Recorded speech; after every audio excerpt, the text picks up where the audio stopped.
and they dug 2 feet when the GPR, ground penetrating radar, got a hit. And they dug the area, and he calls me and he goes, "There's nothing there but the top, the hood of an old car." And my mind was like, "What?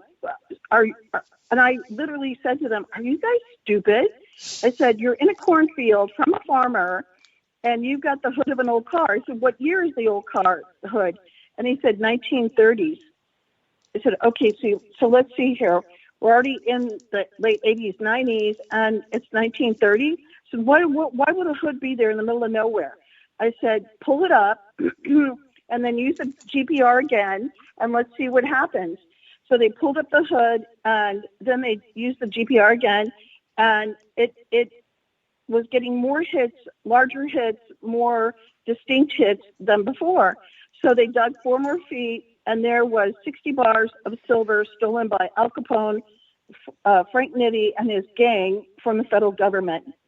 And so they called me screaming, of course, "Oh my God, oh my God."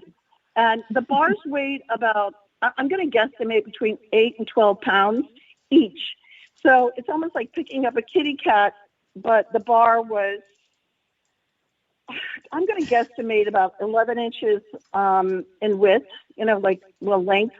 And then it was like 4 or 5 inches deep, but it was printed U.S.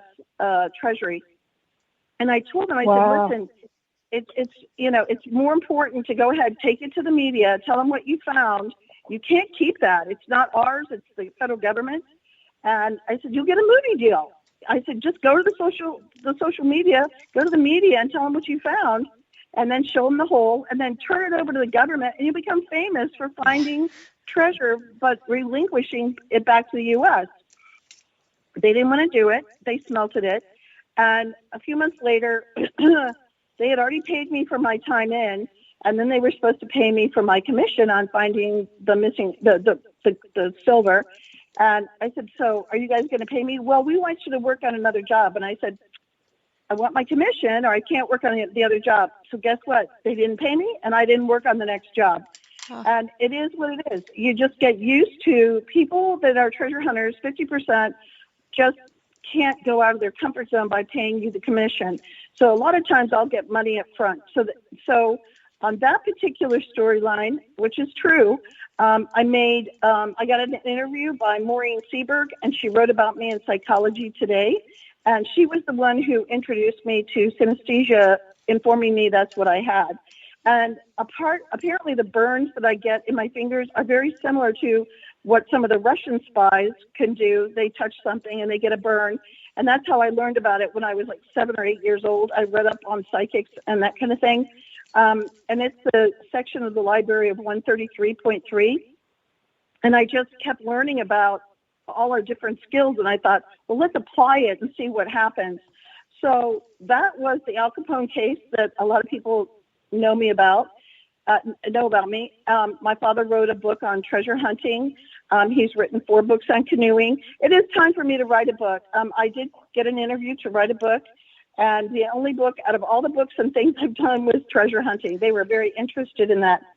So that was my really fun story about finding treasure. But I do it all the time now. So I find missing wallets. I find all sorts of stuff. I had a treasure hunter call me from Austria, and very similar to the Casey Anthony case, we're not going after a human, we're going after items in Austria during the Nazi era. And I pinpointed an area where I wanted him to park, just like the Al Capone case. I said, "I want you to park right here." And then I said, "What I want you to do is your car is going to be point A, and then I want you to walk about 15 feet, and I want you to use your compass, and before you walk 15 feet, I want you to go like 15 degrees from the point A, 15 degrees straight, and then do a 5-foot radius, and you're going to find something right there." And in 7 minutes, he dug up items from the Dark Ages. Oh, so that's awesome. Boom. So that was one of many things. So I tell people, you have to look outside the box for a lot of this with dowsing or your psychic ability. I use the pendulum, I use my psychic ability, I use my L rods, but I have other cases. So I was going to share with you recently. I was flown to New England to pinpoint where some missing objects could be.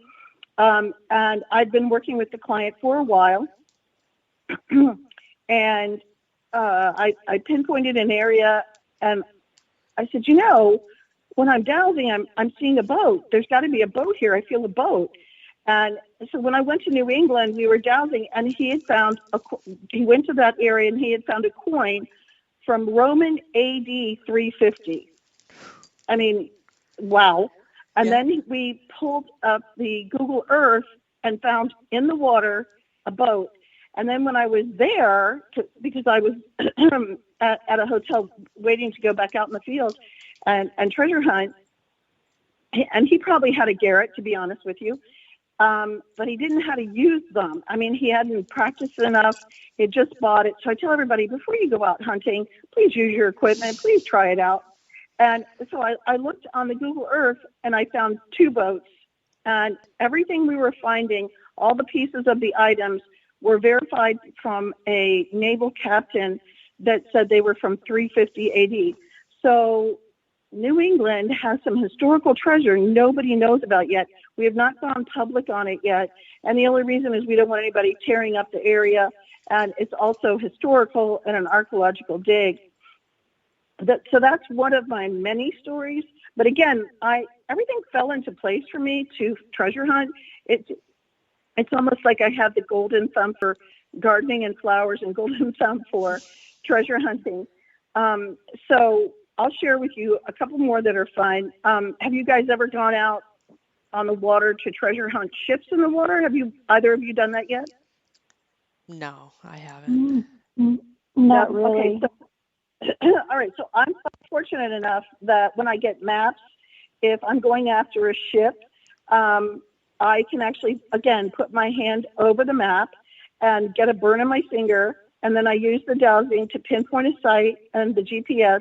I did a case over in, I would almost say it's Baja. It's in the water off California, way off California. And a client was at a dowsing conference and asked everybody where the items were. And I said, it's not there. And my finger burned at that time. And I said, right here. And 2 years later, I hadn't heard from the man. And he went to the next convention 2 years later. I said, oh, hi, I remember you. And he goes, hi. He goes, you know what? We found a ship with $1 billion of goodies, gold, coins, archaeological things. And where you GPSed it, the anchor fell right on top of the ship. And I said, okay, so where's my commission and my paycheck for finding it? And he goes, well, they made a museum in Vegas after the ship, but I don't have any more money. So this is what I tell people: trust your partner. You got to get a partner you can trust. That's super important. So even when you go out, apparently, Amanda, you're going out, and there are going to be about 700 people at this North Carolina treasure hunt. There's going to be a lot. I'm not actually 100%. I think there's going to be quite a few people. All right. Yeah, so I tell everybody close to 700. Sorry. Yeah. So I tell everybody, don't assume that if you find an old car, of course, be careful because that stuff is rusted. Don't assume that the car is not on top of the treasure, just like my case, like the Al Capone case. I also do estates. One of my clients called, and his father passed away. He was German, and he asked me to pinpoint where missing items were in the house that were gold coins, Cougarans. The father had purchased gold bars, and I recently found him over $50,000 in some of the missing estate pieces. And that's hard. The Germans are brilliant. The Europeans are brilliant in hiding things in a house. They use all those secret panels. Totally different from boots on the ground, but a lot of fun. So those are a couple of items. And then I'm going to share with you one more. I was working with my father on a case out in Leesburg where a man, I would say in the 1930s, or his family hereditarily owned some property. And Leesburg is very much like Williamsburg or Yorktown, where it goes family member to family member to family member. And some of them know that there's money hidden in the house or the foundation. And so my dad went out and I said, definitely what happens with some of these properties is they have several buildings. And then one of them, just one, hides the money.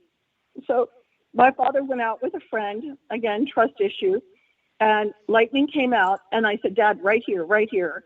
You gotta keep looking. He goes, we can't, it's lightning. We're losing our communication. We got to get out of here. And this is a great story.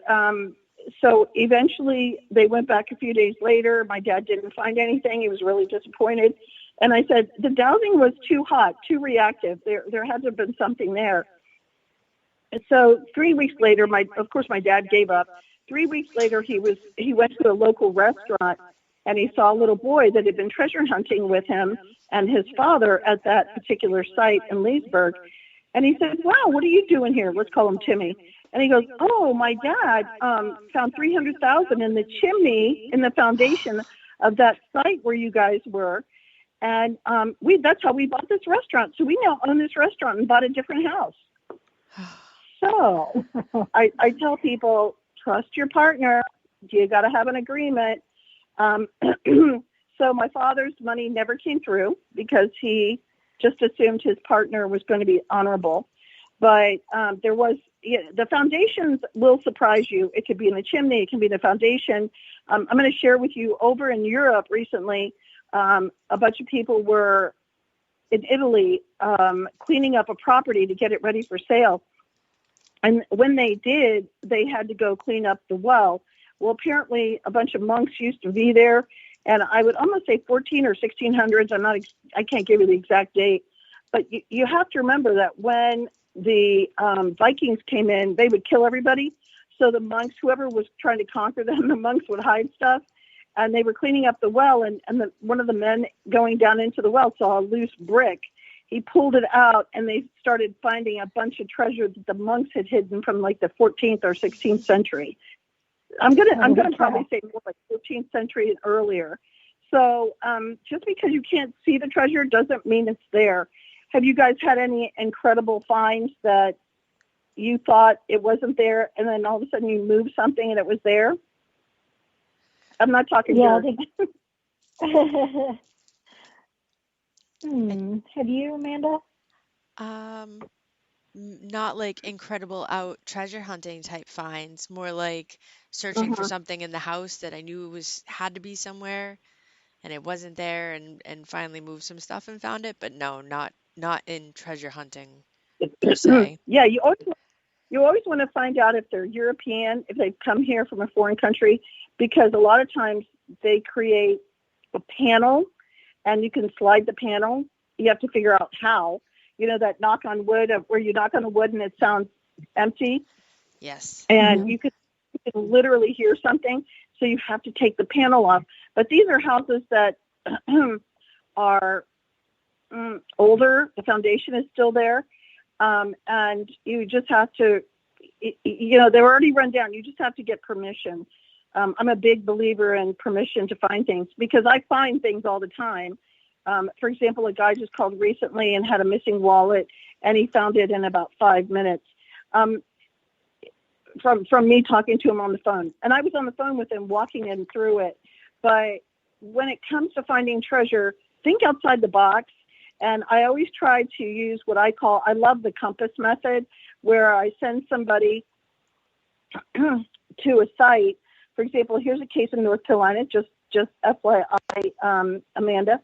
I told the guy I was remote viewing, and I said, I see a red utility pole. Is there one there? And he said, yes. Of course, he had to ask, well, how do you know that?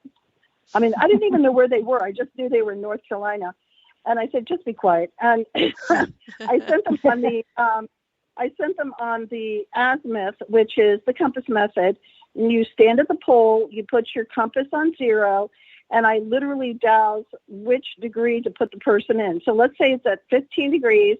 And I said, so I want you to walk from that pole in the direction of 15 degrees, stop, and then I want you to metal detect that area right there.